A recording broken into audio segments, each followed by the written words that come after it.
बढ़ते हैं आगे दंतेवाड़ा से खबर, जहां सुरक्षा बलों की कार्रवाई से नक्सलियों में खौफ है। 64 लाख के 30 इनामी समेत 71 नक्सलियों ने सरेंडर किया है। दंतेवाड़ा एसपी और बड़े अधिकारियों के सामने सरेंडर किया गया है। लोन वराटू अभियान के तहत नक्सलियों ने समर्पण किया है। इस वक्त की बड़ी खबर, दंतेवाड़ा में सुरक्षा बलों की कार्रवाई से नक्सलियों में खौफ है।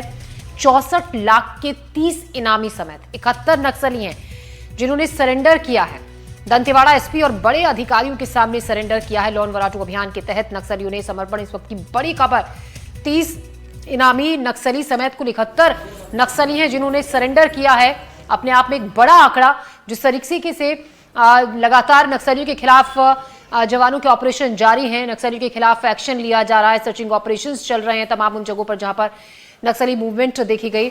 ऐसे में नक्सलियों का इतनी बड़ी संख्या में सरेंडर करना एक बड़ी कामयाबी, और अब वो दिन भी ज्यादा दूर नहीं है जब नक्सलियों का पूरी तरीके से सफाया हो जाएगा।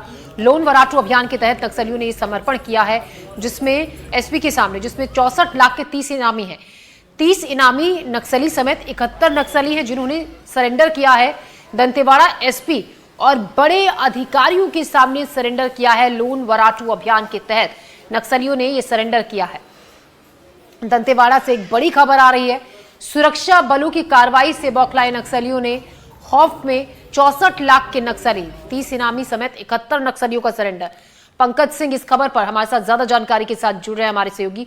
पंकज, एक बड़ा आंकड़ा नक्सलियों का और कहीं ना कहीं एक बड़ी सफलता, एक बताया जा रहा है कि 71 नक्सली हैं जिन्होंने सरेंडर किया है।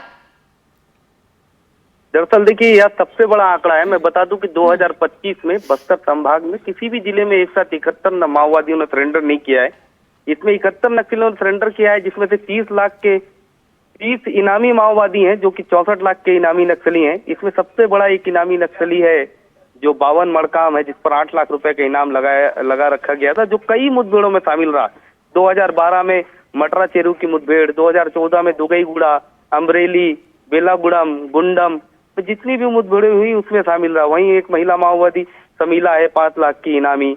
एक गंगी उर्फ रोहिणी है, 5 लाख की इनामी। महिला माओवादी देवे उर्फ कविता है, 5 लाख की। इस तरीके से 71 नक्सलियों ने सरेंडर किया। हाल में ही पुलिस ने बताया कि जिस तरीके से अंदरूनी इलाकों में लगातार ऑपरेशन चलाए जा रहे हैं और बड़े नक्सली मारे जा रहे हैं, उसका कहीं ना कहीं बड़ा दबाव देखने को मिल रहा है। जो उनका छोटा तबका है, यही मुख्य माओवाद की रीढ़ है, क्योंकि इन्हीं के द्वारा नक्सली अपना पूरा नेटवर्क फैलाते हैं, यही उनको सूचनाएं पहुंचाते हैं। अब एक साथ यदि 71 की संख्या में नक्सली सरेंडर करेंगे तो निश्चित तौर पे आप सोच सकते हैं कि कहीं ना कहीं माओवाद की जो पूरी जमीन है वो सरक चुकी है। जी पंकज, क्या माना जाए, आपने बिल्कुल अंतिम चरण में है, जिस तरीके से नक्सलियों के खिलाफ ऑपरेशंस जारी हैं, लगातार उन ऑपरेशंस में कामयाबी जवानों को मिल रही है, और जो नक्सलियों के सरेंडर करने का सिलसिला है वो भी काफी बढ़ रहा है। और अब जैसा कि आपने बताया भी कि पिछले काफी वक्त में ये अब तक का सबसे बड़ा आंकड़ा रहा है नक्सलियों के सरेंडर करने का। बिल्कुल, देखिए जिस तरीके से ये आंकड़े निकल कर के आंकड़े अपनी गवाही स्वयं दे रहे हैं कि जिस तरीके से अभी महीने 2 महीने में लगातार मुठभेड़ें हुई। गरियाबंद में एक बड़ा नक्सली लीडर मारा गया, बालकृष्ण। साथ में एक बड़ी नक्सली लीडर ने पास के ही राज्य तेलंगाना में सरेंडर कर दिया। लगातार मुठभेड़ें हो रही हैं, उसमें नक्सलियों के बड़े स्तर के जो उनका जो विचारधारा का कैडर का नक्सली है वो मारा जा रहा है।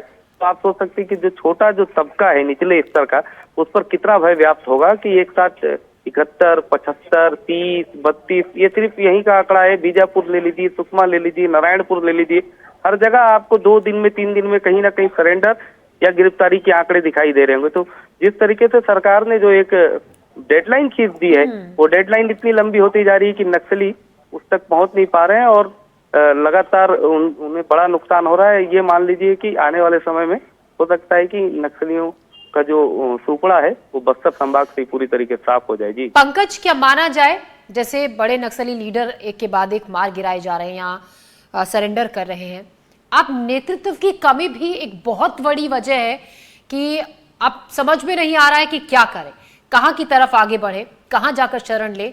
तो ऐसे में जो सबसे सेफ तरीका इनको लगता है वो सरेंडर का।